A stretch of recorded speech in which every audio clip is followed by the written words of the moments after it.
Mas a gente está recebendo hoje o Gustavo Caribel. Gustavo é psicólogo, é mestre em ciências da saúde, é terapeuta cognitivo-comportamental e também neuropsicólogo. E o nosso assunto é um dos quais a gente vive falando aqui, a banalização da violência. Mas a gente está recebendo hoje o Gustavo Caribel. Gustavo é psicólogo, é mestre em ciências... Olá, Silvana, bom dia, ouvintes.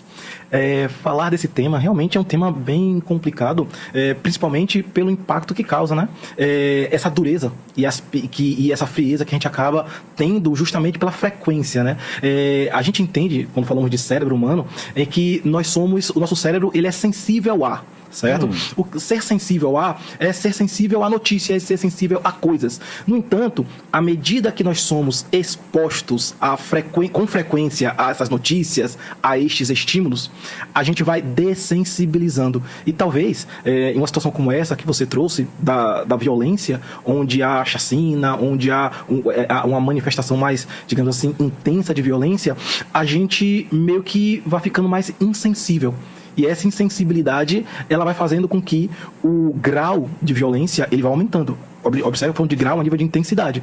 O que antes era um xingamento, hoje se configura em uma agressão física. E o que hoje é uma agressão física, amanhã se configura em assassinatos, em outras coisas cada vez mais, digamos assim, dolorosas e ultrapassando sempre os limites. Justamente por conta dessa bendita, ou talvez maldita, né?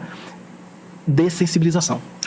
Gustavo, a gente precisa ir para o intervalo, mas eu vou voltar já perguntando para você, como é que a gente se dessensibiliza? Porque a gente não pode viver numa sociedade cada vez mais cruel e que cada vez mais normaliza atos graves de violência. Agora, 11h20 e continuar sendo humano. Primeiro vamos falar um pouco do conceito de violência, né? O que acontece? O ser humano, na verdade, as espécies animais, todas elas possuem um recurso que é o comportamento agressivo. O comportamento agressivo, ele tem uma função evolutiva e adaptativa. Por quê? Porque é através do comportamento agressivo que a gente consegue, por exemplo, achar alimento, no caso, né, pensando num homem primitivo, era o comportamento agressivo que permitia que ele conseguisse alimento, caçasse, que permitisse se defender, que ele fosse caça e não caçado, não fosse presa. Então, o comportamento agressivo, ele é muito característico das espécies animais. E o homem entrando nesse rol. Só que o que acontece? Silvana, a violência, o comportamento violento, ele apresenta, é como se fosse uma exacerbação, um aumento desse comportamento agressivo. No reino animal, o que é que nós vemos? Quando há uma disputa entre dois animais para uma liderança, o mais agressivo e mais forte, ele fica acima, ele sobrepuja ao outro. Nesse momento, é muito comum a gente ver um animal que é sobrepujado, ou seja, que perde da disputa, ele, digamos, mostrar a barriga, ou ele demonstrar que ele é submisso àquele dominante. Pronto. E aí o dominante faz o quê? Para. Ele não precisa mais exacerbar esse comportamento agressivo. Porém, o homem tem também características semelhantes, só que quando há a violência, e aí eu vou trazer para o mundo do ser humano. Vamos dizer aqui, por exemplo, que a gente começa a debater um tema e eu começo a falar mais alto, eu começo a gritar, eu começo a ser mais impositivo no meu posicionamento. E aí o que é que você faz? Você recua. Quando você recua, eu já entendi que eu te dominei.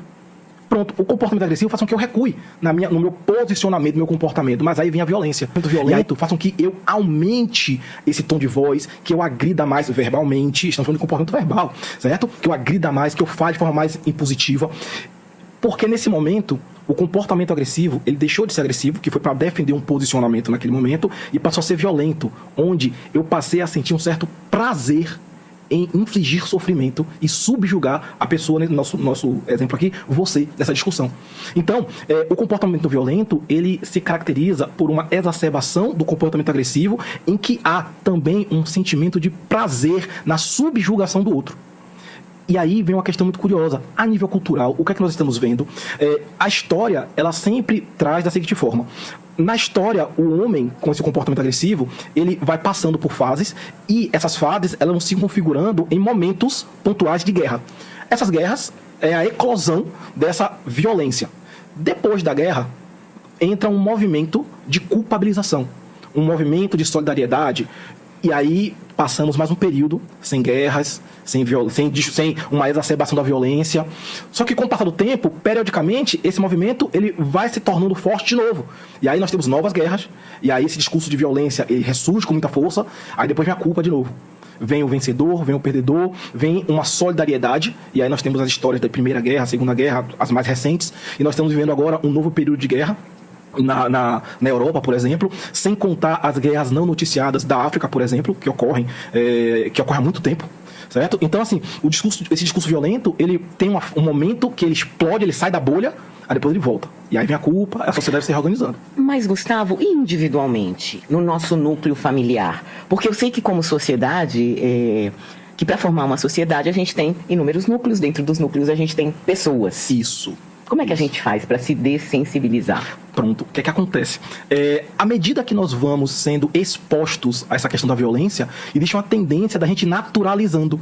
E essa naturalização faz com que a gente banalize certos comentários que são violentos. Hoje se discute muito a questão da violência não verbal, com comportamentos. Hoje se discute muito a questão da violência dentro dos relacionamentos amorosos, familiares, sociais, justamente porque isso foi sendo banalizado desde o discurso discursos sexistas, discursos homofóbicos, discursos etaristas. Todos esses discursos, eles carregam, de certa forma, um quê muito forte de violência. E é uma violência que é meio que institucionalizada. Em que sentido? Algumas esferas acabam assumindo esse tipo de discurso. E aí nós vemos, por exemplo, uma deturpação do conceito de liberdade de expressão, em que as pessoas acham que a liberdade de expressão é ter o direito de poder falar o que pensa e o que sente, quando na verdade ela precisa entender que o direito dela tem um limite, até quando ela passa a ter o dever de respeitar o direito do outro. Então, a nível individual, na família, um ponto muito importante é, primeiro, comunicação. Só que essa comunicação não deve ser uma comunicação avulsa, uma comunicação de, eu só vou falar o que eu sinto. Não, eu preciso falar o que eu sinto, mas eu tenho que aprender também a ser mais empático, ou seja, me colocar no lugar do outro para o que eu vou dizer. Porque tem aquele ditado popular que diz que palavra é igual a flecha lançada. Então, antes de falar, eu preciso me regular emocionalmente. Eu preciso primeiro entender se o que eu vou falar é o que eu penso ou se eu vou falar é o que eu estou sentindo. Porque no calor da emoção, Silvana, nós nos tornamos extremamente impulsivos. E aí falamos, depois a gente se arrepende. Não era bem isso. Mas aí já foi, né? Exatamente. Aí a mágoa já veio, já ficou pra história, já foi registrada. O cristal já quebrou, vai colar, pode virar uma obra de arte diferente, mas cristal ali, gente, Exatamente. de origem. Quero agradecer aos filhos dela. Ela tem 3 filhos, eu conheci 2. Um nível de educação e de afeto pra criança, acima do normal. Sabe acima do normal? Menino que fala baixo. Assim, fala baixo. Aí ela falou assim, dê bom dia pra tia. Ele veio me dar um abraço, deu um beijo. E depois eu fiquei observando como ela e o marido lidam com a vida. Sim. E eles são afetuosos. Sim. Eles falam baixo. Eles pedem por favor pros filhos. Eles estimulam. Isso assim, eu passei umas 3 horas fazendo unha de gel. Eu percebendo como ela estimula a relação com o irmão.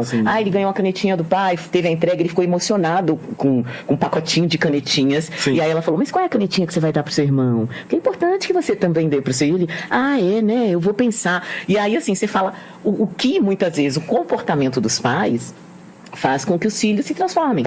Eles aprendem a se comunicar dessa forma, né? Sim. Silvana, as crianças, elas espelham o tipo de relação e comportamento do meio onde elas estão inseridas. Nesse caso, as relações dos pais, a forma como os pais se comunicam entre si, por exemplo, se é uma forma respeitosa, se é uma forma afetuosa, a criança ela copia. Ela vai copiar aquilo, porque aquele é o modelo. Ela não basta dizer como ela deve se comportar. Você deve se comportar como um exemplo para que ela reproduza. A gente aprende mais pelo exemplo do que pelo discurso. O discurso ensina, o exemplo arrasta, né? Exatamente. Gustavo Caribé, psicólogo, muito obrigada, viu? Bom dia pra você. De nada, eu que agradeço mais uma vez. Bom dia.